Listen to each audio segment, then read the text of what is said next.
జలరాశికి ఆయన సముద్రములని పేరు పెట్టెను, అది మంచిదని దేవుడు చూచెను. ప్రస్తుతానికి మనం సముద్రం దగ్గర ఉన్నాం.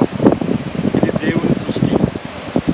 1:22లో దేవుని వాక్య విధంగా చెప్తుంది, దేవుడు మీరు ఫలించి అభివృద్ధి పొంది సముద్రపు జలముల్లో నిండి ఉండుడని, పక్షులు భూమి మీద విస్తరించిన గాడిలాగా మనం చూసుకుంటూ వెళ్తే సొర చేపలని, అలాగే సముద్రపు రొయ్యలు, ఇవి మనం తినేది సముద్రపు రొయ్యలు, మరి టైగర్ రొయ్యని లేదా సముద్రపు వైట్ ఫ్రాన్స్ అని చాలా అద్భుతంగా ఉంటాయి. వీటన్నిటి గురించి ఎందుకు చెప్పామంటే, దేవాది దేవుడు ఆయన సృష్టిలో చూడండి. ఇప్పుడు మనం ఒక ఎగ్జాంపుల్, ఒక చెరువులో పెంచిన చేపకి అలాగే ఈ సముద్రంలో దొరికే చేపలకి కానీ రొయ్యలకి కానీ తేడా ఏంటంటే, ఇది లైవ్, ఇది దేవుని సృష్టి, ఇది దేవుని మాట. ఇప్పుడు దేవుని మాట అయిన దేవుని సృష్టి అయిన చేపను మనం తింటూ ఈరోజు ప్రభువుని స్తుతిస్తున్నామా అన్న అంశం ఏంటంటే, దేవుడు ఈ భూమి మీద ఇచ్చిన ఫలవృక్షాలను బట్టి మనం ప్రభువుని స్తుతిస్తున్నామండి. ప్రభువుని గణపరుస్తున్నామా, ప్రభువుని ఆరాధిస్తున్నామా. ఇప్పుడు సముద్రం దగ్గర ఉన్నాం, సముద్రపు రొయ్యలు కానీ, సముద్రపు చేపలు కానీ, సముద్రపు పీతలు కానీ, రకరకాల అవి తింటాం. కానీ ఏనాడైనా తినేటప్పుడు, అయ్యా నా కోసం ఎంత రుచికరమైన ఈ యొక్క మరి చేపలను ఇచ్చావు తండ్రి, ఈ యొక్క రొయ్యలను ఇచ్చావు నాయన, ఈ యొక్క పీతలను ఇచ్చావని ఎప్పుడైనా కృతజ్ఞతాస్తుతులు చెల్లించామండి ఆయనకి. అవి మన కోసమే ఆయన తయారు చేశారు, మన కోసమే ఆయన సృజించారు. ఎంత దేవాతి దేవుడు మనల్ని ప్రేమిస్తున్నారో చూడండి.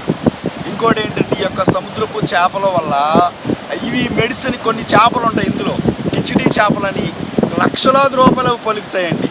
దాని ద్వారా మెడిసిన్ కూడా తయారవుతుంది. దేవుడు సృష్టిలో ఇది చాలా ప్రాముఖ్యమైనది.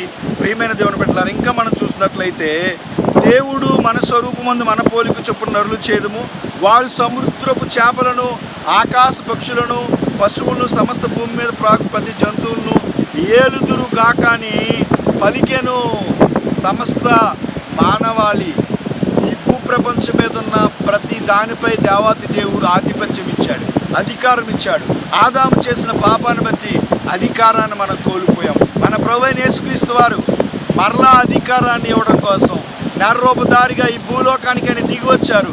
ఎలాగ దిగి వచ్చారంటే, మనిషి ఆకారంతో దిగి వచ్చారు. మానసార్పిది భూలోకానికి వచ్చి 30 సంవత్సరాలు ఈ భూమి మీద మరి తల్లిదండ్రులకు పరిచయం చేసి 3.5 సంవత్సరాలు సువార్త పని చేసి అనేక మందికి సువార్త ప్రకటించి, మన తలంపుల ద్వారా చేసిన పాపాన్ని బట్టి ముళ్ళ కిరీటం పెట్టారు, చేతుల ద్వారా చేసిన పాపాన్ని బట్టి మేకులు కొట్టారు, డొక్కలో పొడిచారు, కాళ్ళకి మేకులు కొట్టారు. ఇవన్నీ నీ గురించి నా గురించి ఆయన భరించాడు.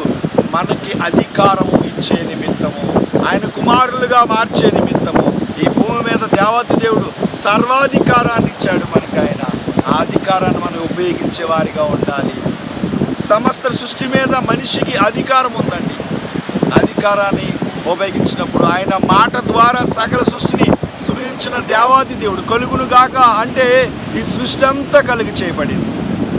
మనిషిని మాత్రం ఆయన ప్రేమించి ఆయన యొక్క స్వహస్తాలతో మనిషినండి ఒక జంతువుగా చేయాలనుకోలేదు. ఆయన ఎలా ఉన్నారో అలాగ మనం సృష్టించారు. కారణం ఏంటంటే, విషయం ఏంటంటే, ఆయన మనం ప్రేమిస్తున్నాడు. ఒక జంతువుగా చేస్తే ఆయన చూడలేము అని ఆయన రూపాన్ని, ఆయన యొక్క ముక్కు, ఆయన యొక్క చెవి, ఆయన యొక్క తలకాయ, ఆయన ఈరోజు నీ రూపం, ఆయన స్వారూప్యం. నీకు ఇచ్చిన రూపాన్ని బట్టి ప్రభుని స్తుతిస్తున్నావా, మహిమపరుస్తున్నావా? నువ్వు దేవుని కుమారుడువు, దేవుని కుమార్తెవు.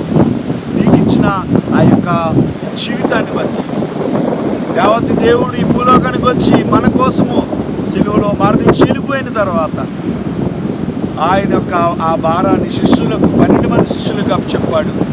తర్వాత వారు హతసాక్షులు అయ్యారు. ఆ భారాన్ని మిషనరీస్కి అప్పచెప్పాడు.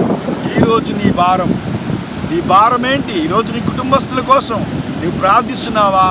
ఈరోజు నీ కుటుంబం కోసం, నీ అత్తగారి కుటుంబం కోసం ప్రార్థన, నీ మామగారి కుటుంబం కోసం ప్రార్థన చేస్తున్నావా? ఉదయకాల సమయంలో లేచి ప్రార్థిస్తున్నావా? కన్నీరు కారుస్తున్నావా? ప్రియమైన దేవుని బిడ్డ, ఒకసారి మరి ఈ యొక్క మాటలు వినవలసిందిగా ప్రభు పేద మనం చేస్తూ ఈ కొద్ది మాటలు దేవుడు దీవించును గాక. ఆమేన్.